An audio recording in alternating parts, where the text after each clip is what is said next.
There's a lot of discussion today about accidents and injuries. Why do they happen? What causes accidents and injuries? The answer can be found in statistics. The insurance industry, governmental agencies, and the National Safety Council have analyzed employee accident investigations over the years and have determined that the overwhelming cause of most industrial accidents and injuries can be attributed to the unsafe acts of employees. That's a rather bold statement, putting the blame on employees. There are hundreds, even thousands of accident causes that couldn't possibly be the employee's fault. Broken machinery, unsafe conditions, and so on. What's the deal here? Well, there is no deal, only cold, hard facts.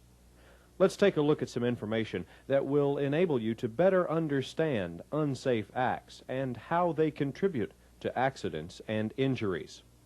First, let's explain the phrase contribute to an accident. Let's say an employee is using a machine that's unsafe. Perhaps the machine isn't working properly, but the employee continues to operate the equipment, neglecting to notify the supervisor that the machine is not working properly. The employee is injured. What was the cause? Well, of course, one of the contributing factors to the cause of the accident was the improperly working machine. It should have been corrected. The second contributing cause of the injury was the employee's failure to notify the supervisor so the machine could be repaired. We call this a dual cause of the accident. Two things caused this accident. How about the employee who lifts incorrectly and injures his back? If you use the safe lifting technique, back injuries won't usually occur. The same principle applies when a person tries to lift too heavy a load. It's too much trouble to ask for assistance, so you go ahead and try to lift a heavier load than you should. This, too, is an unsafe act. One of the most widely used tools in industry today is the box cutter. We prefer to call it a finger cutter because that's usually what it does when the tool is used incorrectly. It doesn't make any difference what type of finger cutter tool you use. You must always keep your free hand out of the cutting path, just in case the cutter slips off the box you're cutting. If your free hand is out of the cutting path, you can't possibly cut yourself. Of course, you have to keep your other body parts out of the cutting path as well. Is cutting your hand with a finger cutter an unsafe act? The answer is absolutely, positively yes, without any doubt whatsoever. Personal protective equipment, such as gloves, safety glasses, and other protection, won't do you any good unless you wear it. If you get an eye injury because you weren't wearing safety glasses, is it an unsafe act? Absolutely, positively, without any doubt whatsoever. Forklifts are used in a variety of industries and in a variety of ways, from moving food products to metal casting to moving almost anything. 99% of all forklift accidents are caused by employee actions. Rarely does a mechanical defect cause an accident, particularly a forklift accident. What causes forklift accidents? Speeding on forklifts is one major cause. Forklifts are designed to be driven at a slow speed. The truck is very heavy and has a very high center of gravity. You can't turn or stop quickly if you're speeding on a forklift. Not paying attention also causes accidents. Scraping storage racks, running into walls, doors, or sprinkler pipes. These and many more accidents are caused by the unsafe acts of employees. Unsafe acts can mean many things, such as taking a shortcut, not following company safety rules, disregarding established procedures, or just not thinking about the job you're performing. The word negligence often creeps into the unsafe act arena.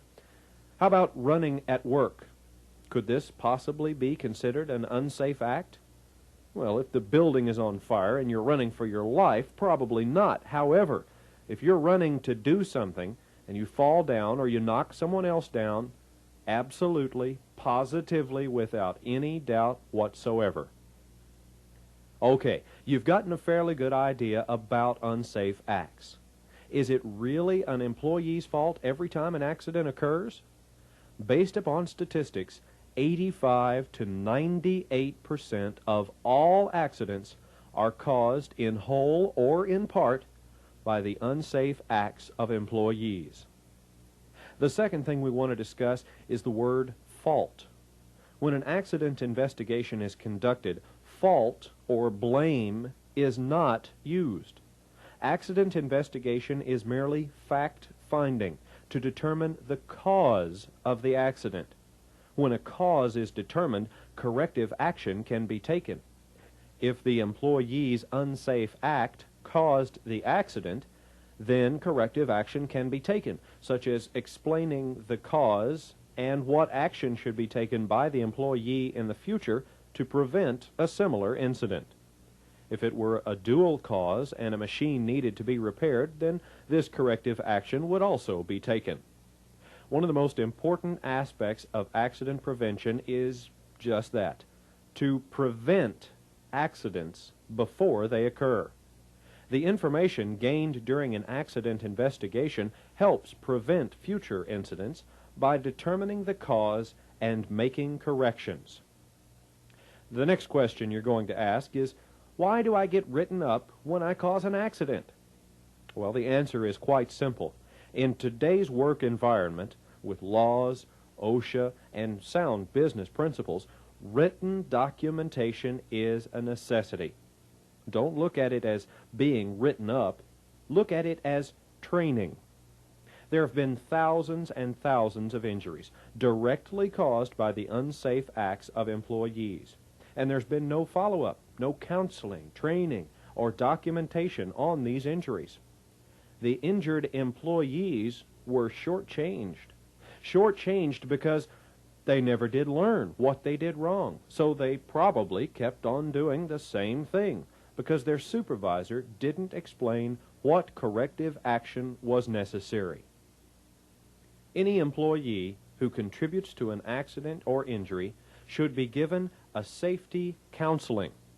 This counseling should be written on a counseling form, explaining exactly what unsafe act contributed to the accident and what corrective action is expected of the employee. And the employee should be given time in which to correct the unsafe act or behavior. It's not disciplinary action, but training and understanding. Should an employee continue unsafe acts or unsafe behavior, disciplinary action may be warranted because the company is responsible for all employees and cannot tolerate those persons who refuse to work and act safely. It's really simple.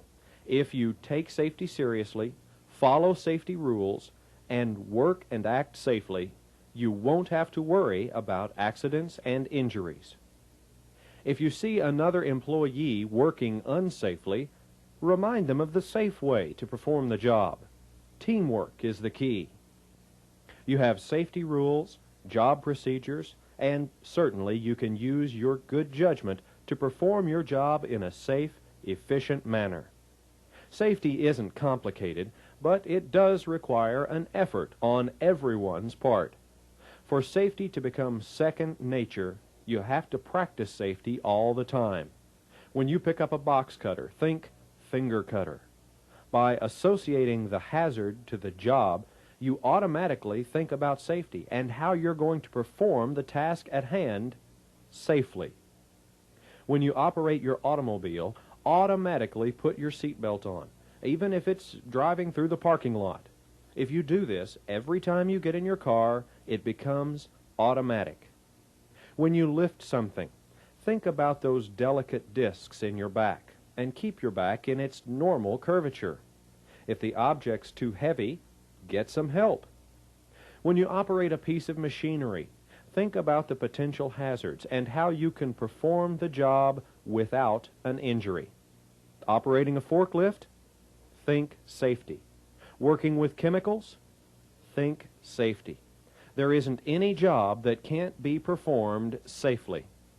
All you have to do is work and act safely, and you'll be an accident-free employee.